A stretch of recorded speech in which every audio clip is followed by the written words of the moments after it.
Assalamualaikum warahmatullahi wabarakatuh. Waalaikumsalam warahmatullahi wabarakatuh.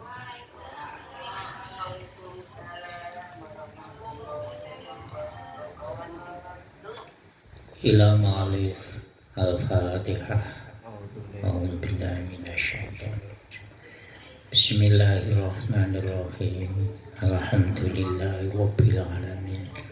Ar-Rahmanir Rahim. Maliki yaumiddin. Iyyaka na'budu wa iyyaka nasta'in. Ihdinas siratal mustaqim. Siratal ladzina an'amta 'alaihim ghairil maghdubi 'alaihim waladdallin. Amin. Bismillahirrahmanirrahim. Qul ja'al haqq wa zahaqal batil innal batila kana zahuqa. Bismillahirrahmanirrahim. Wal hay'atu tajri majra asbabil husni minal hajibaini wal lihyati wal ahdabi wa husnul launi wa nahwiha. Para jamaah, minggu kemarin sudah diterangkan bahwasanya sholat itu ibaratnya manusia. Manusia itu kan punya roh, punya nyawa, punya anggota tubuh, tangan, hati, jantung, ginjal, dan lain sebagainya. Dan kemarin sudah diterangkan bahwasanya ruhnya sholat yaitu khusyuk, hati hadir menghadap Allah, tidak berpikiran kemana-mana. Dan yang nomor 3, ikhlas. Nah, ruh manusia itu dalam arti ruh itu hidup, manusia hidup, itu rukun-rukunnya sholat ibaratnya adalah seperti hati, kepala, jantung, dan lain sebagainya. Nah, ini rukun sholat itu ibaratnya kepala, hati, jantung, ginjal, dan istilahnya anggota roh itu sendiri. Ini ibaratnya rukun, mulai dari niat takbiratul ihram sampai salam pertama. Itu namanya rukun. Nah, roh atau tubuh manusia ini tidak bisa hidup kalau kepalanya nggak ada, hatinya nggak ada, jantungnya nggak ada, paru-parunya nggak ada. Begitu juga sholat. Ketika tidak ada rukunnya, sholat kok tidak niat, ya maka sholatnya batal. Sholat kok tidak membaca Fatihah, sholatnya batal. Sholat kok tidak ruku, tidak sujud, tidak tahiyat akhir, tidak salam pertama, itu sholatnya juga tidak sah. Jadi rukun sholat itu ibaratnya itu onderdil manusia. Dan juga dikatakan wasunanu, sunah-sunah yang muakkad ini seperti kedua tangan, kedua kaki, kedua mata. Nah, kalau manusia ini misalkan tidak punya telinga, ini masih hidup. Karena itu kalau sholat ibaratnya itu adalah kesunahan. Ya seperti apa sunah? Seperti membaca tasbih, membaca surat-surat pendek, membaca doa i'tidal itu sunnah. Nah, andikan kesunahan itu dalam sholat tidak dibaca, sholatnya sah, tidak batal. Seperti juga manusia. Manusia hidup walaupun tidak punya tangan. Manusia tetap hidup walaupun tidak punya kaki. Dan manusia itu tetap hidup walaupun daun telinga itu tidak ada. Inilah kesunahan. Terus yang berikutnya, wal hayatu tajri majro asbabil husni. Kalau sunat hayat, ya sunat hayat itu ibaratnya bacaan surat pendek, bacaan tasbih, doa di antara sujud, membaca sholawat Nabi atau doa akhir ketika tasyahud akhir. Itu ibaratnya adalah seperti apa kalau manusia? Itu hanya perhiasan. Seperti manusia punya alis. Manusia itu kan andikan tidak punya alis tapi punya mata, matanya kan fungsi. Manusia itu walaupun tidak punya idep itu apa? Alis. Enggak ini loh. Bulu mata. Asalkan matanya ada itu mata tetap berfungsi. Begitu juga seseorang walaupun tidak punya kumis, walaupun tidak punya jenggot, itu tetap bibirnya masih ada, mulutnya masih ada, janggutnya itu masih ada. Ini ibaratnya sunat-sunat hayat seperti itu. Itu semuanya seperti alis, telapak mata, kumis, jenggot dan lain sebagainya. Ini hanya sebagai hiasan agar manusia itu lebih sempurna bentuknya. Famanik tasro ala akol lima yujiu minas sholati kana kaman ahda ila malikin minal muluki abdan matu al atrofi. Hanya saja kalau orang sholat itu hanya diambil pokok-pokoknya, rukun-rukunnya, tidak membaca surat pendek,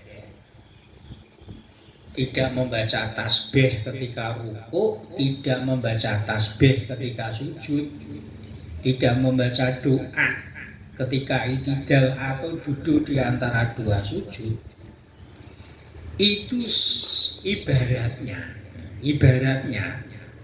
seperti orang memberi hadiah kepada raja,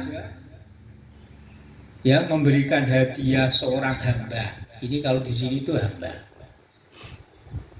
itu yang manusia memberi hadiah tapi kakinya tidak ada, tangannya tidak ada, atau daun telinganya tidak ada.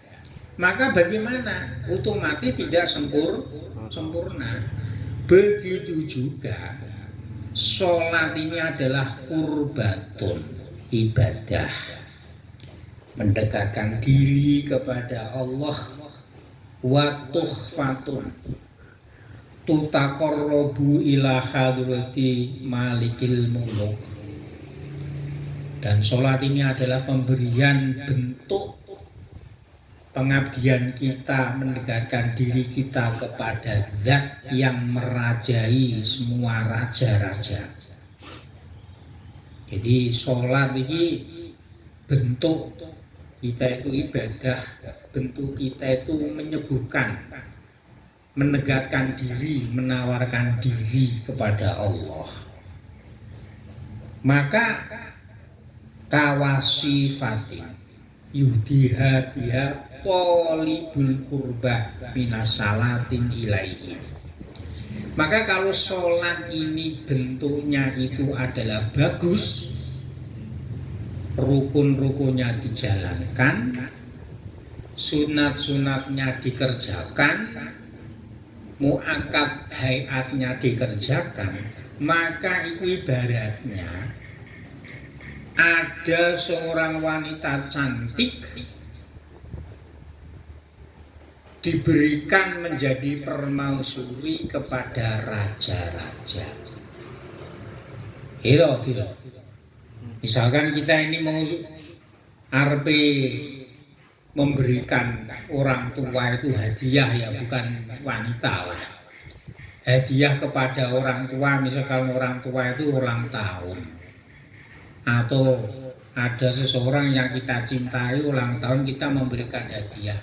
Masa hadiahnya itu seadanya atau sainai seala kadarnya. Pasti kalau namanya itu orang yang terhormat, orang yang kita cintai, orang yang kita senangi, agar supaya kita itu diberi simpati, ya kita itu memberikan hadiah itu hadiah yang terbaik. Begitu juga ketika kita sholat, karena kita itu sholat ibadah, dan sholat itu adalah sebuah persembahan kita, seluruh jiwa raga kita kepada Allah. Ya kalau bisa itu sholat itu kita berikan dengan yang terbaik. Rukunnya kita laksanakan dengan baik, sunat mu'akadnya kita laksanakan dengan baik, sunat hayatnya kita laksanakan dengan baik. Wa hadhi tuhfatu tu'radu 'alallahi azza wa jalla thumma turaddu 'alaika yaumal ardi al akbar. Sedangkan bentuk sholat ini ya yang kita berikan, kita persembahkan kepada Allah, ya tentu ibadah ini kita berikan kepada Allah, maka sholat ini pada dasarnya nanti akan dikembalikan kepada kita besok di hari kiamat. Ya otomatis kalau awake dhewe memberikan sesuatu kepada seorang itu yang terbaik, otomatis nanti orang itu akan membalas kita itu dengan yang terbaik, apalagi itu kepada Allah Subhanahu wa ta'ala. Fa ilaikal khiyaratu fi tahsini suratiha wa taqbiha. Ya tergantung kita itu punya pilihan, apakah kita nanti di akhirat itu akan dibalas oleh Allah menjadi baik, atau nanti kita dibalas Allah itu menjadi jelek. Tergantung ibadah sholat kita. Kalau sholat kita itu baik, nanti dibalas Allah akan baik.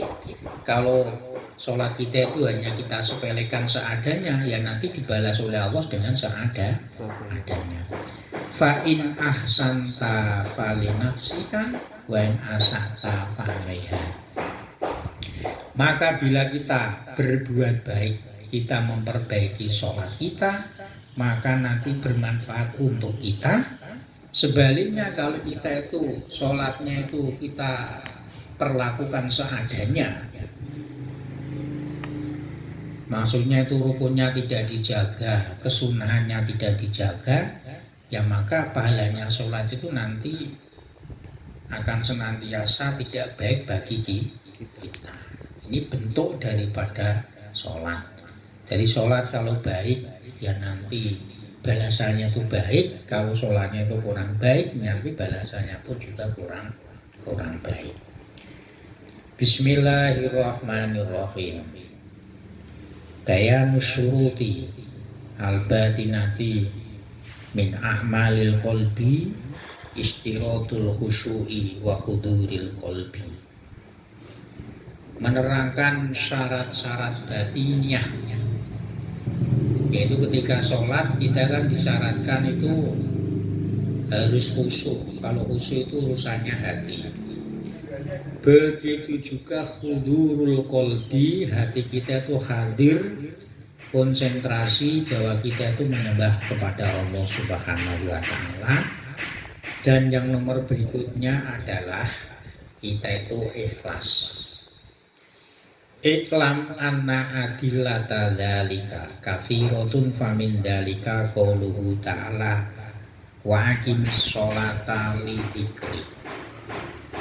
Ketahuilah bahwa dalil-dalil dari Al-Quran maupun hadis bahwasanya sholat itu diperintahkan untuk khusyuk dan hatinya itu hadir.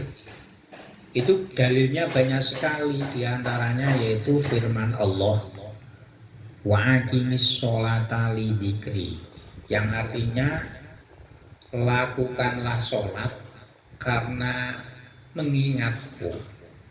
Jadi perintah Gusti Allah itu bukan hanya cuman melakukan sholat, menggugurkan kewajiban perintah Allah, itu tidak. Tapi sholat itu lebih ditingkatkan, bahwa ketika sholat kita itu benar-benar ingat kepada Allah Subhanahu wa ta'ala. Wa dhairul amri al-wujubi, al-wujubu. Kalau kita lihat zohir atau jelasnya dawuhnya Allah, wa aqimi sholat, akim itu kan perintah, lakukanlah sholat karena ingat kepadaku. Ini kalau melihat itu, bahwasanya kita itu sholat senantiasa ingat kepada Allah, dalam arti senantiasa hudurul qalbi. Ini perintah ini adalah hukumnya itu wajib. Jadi kalau melihat redaksi ini, wa aqimi sholat lidzikri, maka sholat khusyuk, hatinya itu senantiasa ingat kepada Allah, itu hukumnya wajib. Tapi kalau kita pergi ke hukum fikih, khusyuk itu hukumnya sunnah. Sepenting sholat ini mau rukunnya sudah terlaksanakan, boh pikirannya kesana kemari, ini tinjuan fikih, sholatnya itu sah. Tapi kalau tinjuannya itu tasawuf, karena ini bagian daripada kitab Ihya Ulumuddin, maka istilahnya kita menservis dandani hati, ini hukumnya adalah wajib. Nah, wal ghaflatu tudaddu dzikra. Sedangkan lupa, maksudnya lupa itu apa? Ketika kita membaca Fatihah, tapi kita tidak merenungkan, tidak ingat bahwa yang kita baca itu Fatihah, tapi yang kita ingat itu kesana kemari, maka itu bertentangan dengan ingat. Dalam arti ketika membaca Fatihah, kok ingatnya itu tidak membaca Fatihah, pikirannya kemana-mana, kesimpulannya kita itu adalah tidak ingat kepada Allah Subhanahu wa ta'ala. Faman ghafala fi jami'i sholati kaifa yaqumu muqiman lis-sholati lidzikrihi. Dan barang siapa lupa ketika sholat, jadi perilaku sholat mulai dari awal sampai akhir salam itu kok lupa, maksudnya lupa itu gitu. Lupa itu maksudnya itu hatinya itu tidak khusyuk, hatinya itu tidak hudur, pikirannya itu kesana kemari. Mana mungkin itu dikatakan orang yang melakukan sholat. Jadi aqimi sholat, mukimati maksudnya itu melakukan sholat. Padahal perintah Gusti Allah, aqimi sholat, lakukanlah sholat lidzikri. Ya mana mungkin kalau lupa kita itu ingat bahwa kita itu sholat, dan mana mungkin kalau lupa bahwa kita itu ingat kepada Allah Subhanahu wa ta'ala. Ya piye carane? Ya carane pokoke ora iso artine ya bismillahirrahmanirrahim. Momo kilingan tulisane yo kita itu melihat oh bismillahirrahmanirrahim. Tapi kalau kita mengerti artinya oh bismillahirrahmanirrahim dengan menyebut nama Allah yang Maha Pengasih dan Maha Penyayang. Itu paling tidak rangkaian agar supaya kita itu tidak lupa, dalam arti kita selalu ingat kepada Allah Subhanahu wa ta'ala, minimal kita itu mengingat apa yang kita baca. Wa qauluhu ta'ala, dan sholat disyaratkan agar supaya hati khusyuk, senantiasa hadir hatinya ingat kepada Allah, yaitu firman Allah, wala takum minal ghafilin nahyun, wala takun, dan janganlah engkau menjadi orang minal ghafilin, orang yang senantiasa lupa. Lupa itu maksudnya ketika sholat tidak ingat kepada Allah. Lah ini larangan. Larangan apa? Larangan hati kita tuh lupa. Minal ghafilin nahyun. Firman Allah wala takum minal ghafilin ini adalah larangan agar supaya kita tidak lupa. Jadi larangan kita lupa itu dilarang. Wa dhairuhu at-tahrimu, jelasnya firman Allah wala takum minal ghafilin ini adalah haram kalau kita sholat itu lupa. Nah ini haram hukum itu dosa. Jadi pertama sholat itu ya wis yang penting itu sah secara fikih, rukun-rukunnya mulai Allah Akbar sampai salam kita lakukan. Ya kemudian kita itu meningkat selalu senantiasa ingat apa yang kita baca. Kemudian setelah itu kita senantiasa bahwa sholat kita itu dipantau, diawasi kalau Gusti Allah. Jadi wala takum minal ghafilin, kalau kita senantiasa itu lupa, maka itu lupa hukumnya itu haram karena perintahnya sholat itu harus senantiasa ingat kepada Allah. Wa qaulu ta'ala, dan juga dalil kita wajib khusyuk, kita wajib hudurul qalbi, yaitu firman Allah hatta ta'lamu ma taqulun, sehingga engkau mengerti apa yang engkau baca. Jadi nalika sholat kudu ngerti apa yang kita baca. Mulakno sholat kuwi dalam keadaan ngantuk, dalam keadaan susah, itu hukumnya makruh. Kalau bisa itu sholat itu hatinya itu tenang. Pengen ngopi ya ngopi sik, pengen ngombe teh sik, pengen ngerokok ya ngerokok sik, pengen mangan ya pengen mangan di. Pokoknya itu kalau bisa itu pikirannya ketika sholat itu jangan kacau. Nanti kalau pikiran kita tuh kacau, apa yang kita baca kita tidak mengerti. Hatta ta'lamu, sehingga kalian semuanya mengerti mata kuluna, apa yang engkau bacakan. Taklilun, bahwa firman Allah hatta ta'lamu ma ta'lamun ini adalah merupakan alasan linahyi sakroni, untuk melarang bahwa sholat dalam keadaan mabuk atau dalam keadaan mendem.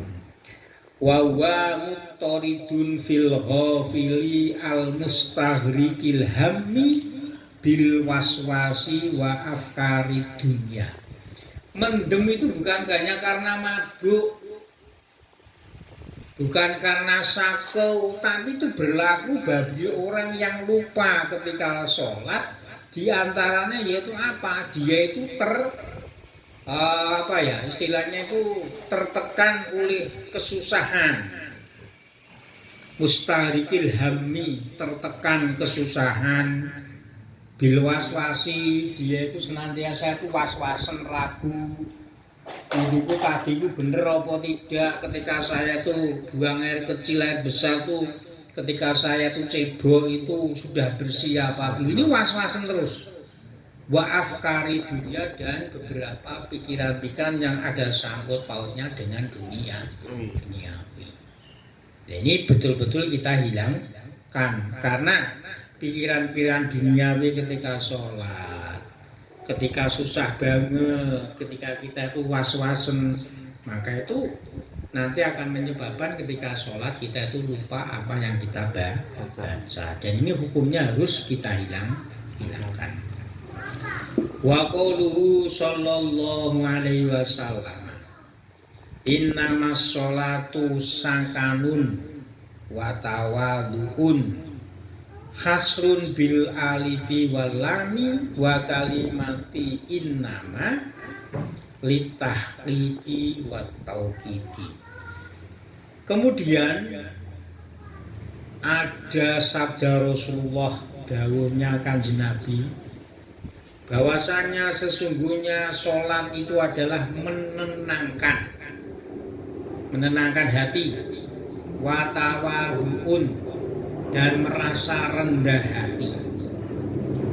Ini memberikan gambaran bahwa kata-kata innamas sholatu, as-sholatu kita rangkai hanya dengan memakai alif dan lam, dan kalimat innama ini bahwasanya apa toh? Bahwa sholat itu sesungguhnya ini adalah memberikan pernyataan bahwa itu benar-benar sholat itu menyebabkan hati kita itu tenang dan perilaku kita itu menjadi rendah hati. Ini. Jadi kalau kita itu sudah terbiasa melakukan sholat, tapi kok kemaki, kok takabur, berarti sholatnya itu belum tahqiq. Sholatnya itu belum meresap ke dalam hati, hanya formalitas saja. Wa qauluhu sallallahu alaihi wasallam, man lam yantahihi sholatuhu anil fahsya'i wal munkar lam yasdad minallahi illa budan. Sabda Nabi, barang siapa sholatnya tidak mengakhiri, tidak menyembuhkan seseorang tersebut dari perbuatan jelek, dari perbuatan buruk dan kemungkaran. Wis sholat, yo tetep bahasanya misalkan mencuri yo tetep mencuri, misalkan mabuk yo tetep mabuk, misalkan judi yo tetep judi, isih sholat kok isih seneng korupsi misalkan.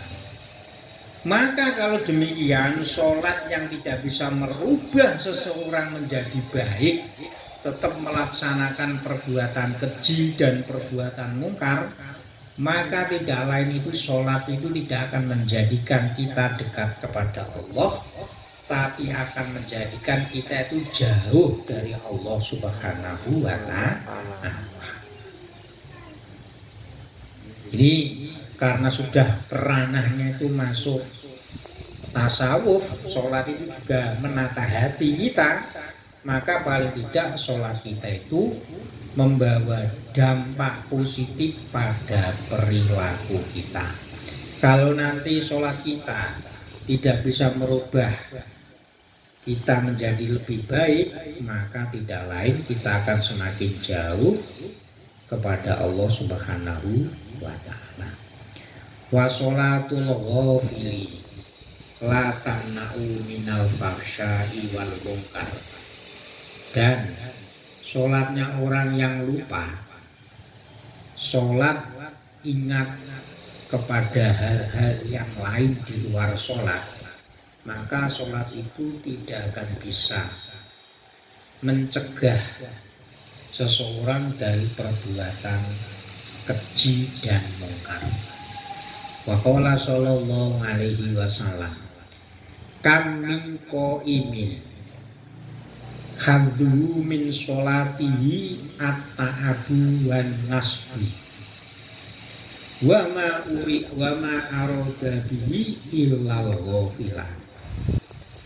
Nabi bersabda, banyak sekali orang yang melakukan ibadah sholat. Kami koimin, banyak orang sekali yang melakukan ibadah sholat. Tidak lain dia tidak mendapatkan apa-apa, tidak mendapatkan pahala, tidak lain hanya mendapatkan rekoso. Kangelan itu apa bahasa Indonesia nih? Susahan. Hanya akan mendapatkan kesusahan dan kesukaran hidup, hanya akan mendapatkan jerih payah gerak-gerik sholat saja, tapi tidak akan mendapatkan apa-apa pahala.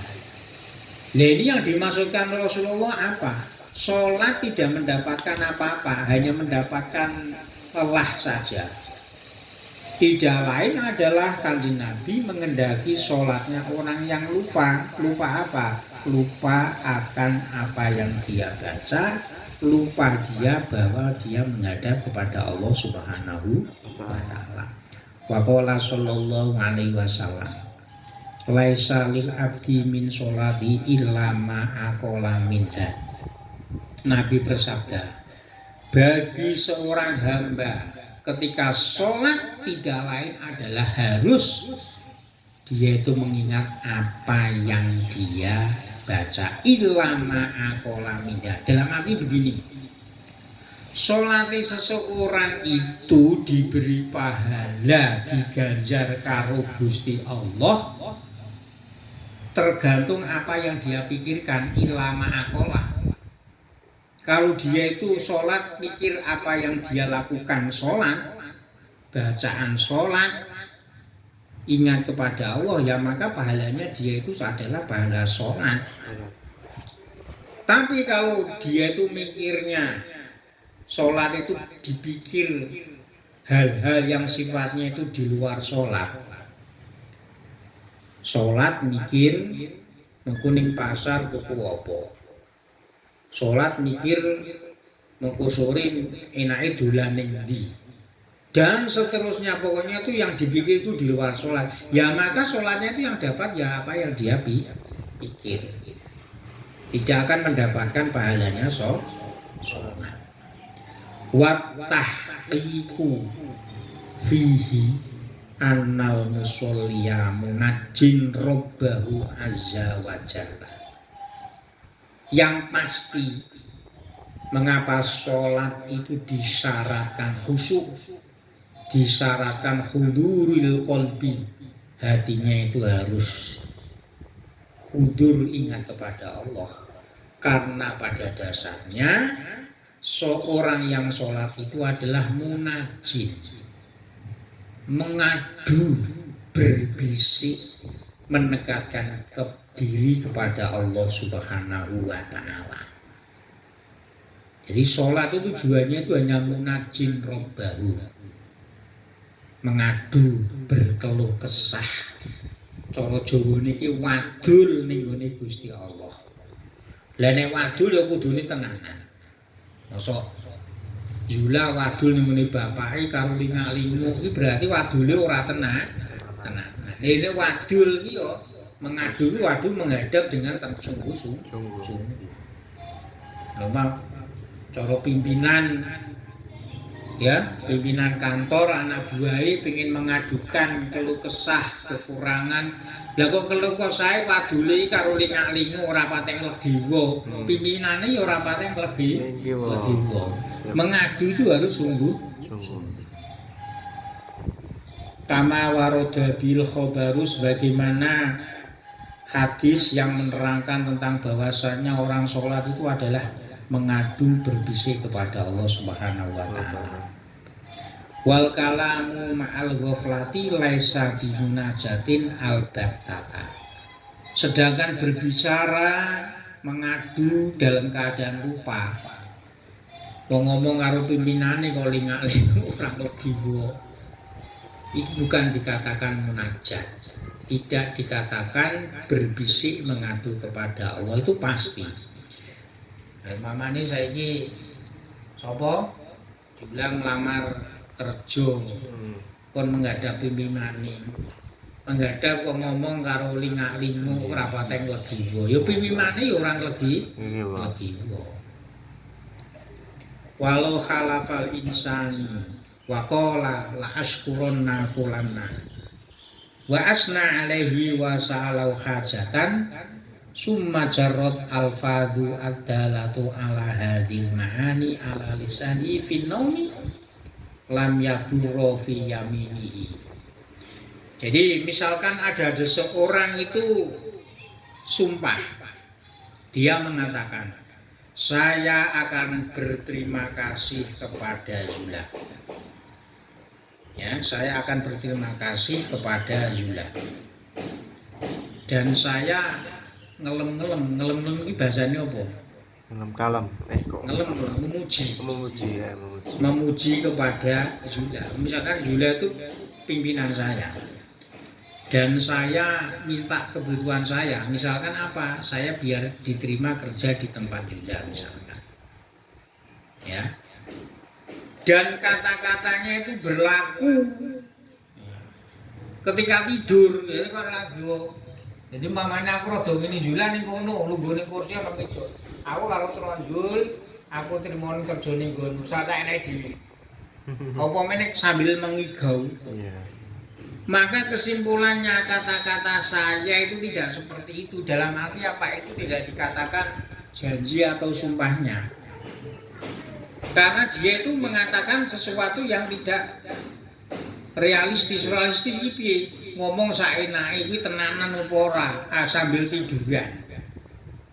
Lam yabur fina yamini. Walau jarot ala lisani fidul matin wa dzalikal insanu hadirun wa wala ya'rifu hudurahu wa la yaruhu la yasiru baron fi yaminihi. Lah misalkan aku ning gone Jula ya padha peteng-peteng ora weruh. Ya Jul. Peteng wis peteng bengi-bengi mara. Lah Yula iku ora kenal karo aku ya ora weruh aku. Ya ngene iki ya padha wae. Wong njaluk hajat aku butuh gen diterima ning nggone gaweane. Yula lha kok mara-mara peteng karo aku weruh raine ora. Demikian juga sholat itu harus benar-benar menampakkan diri bahwa kita itu hambanya Allah Subhanahu wa Ta'ala.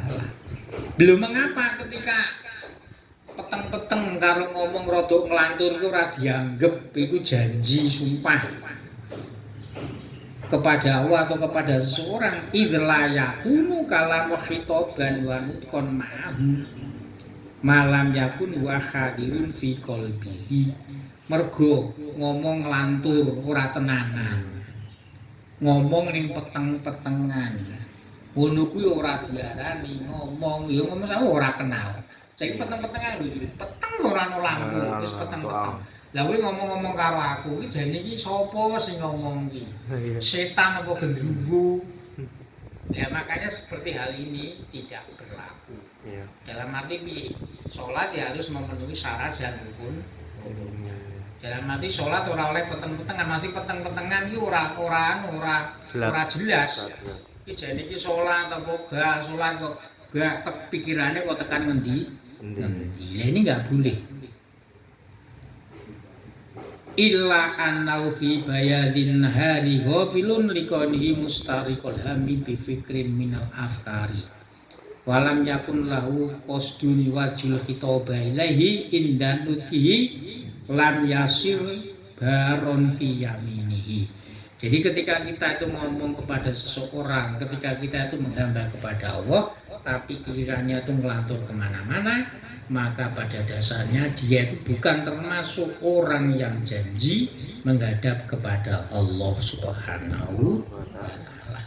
Jadi kesimpulannya sholat gak oleh lali, sholat kudu hadir ning ngersane Gusti Allah. Yo ini karena tinjuannya sudah ke tasawuf, tinjuannya sudah menata hati. Kalau kita bicara fikih, pokoknya maca Allahu Akbar Bismillah pikiran kemana-mana. Kalau kita bicara fikih itu hukumnya sah. Tapi masa kita hanya sebatas itu kan tidak. Semoga bermanfaat. Al-Fatihah.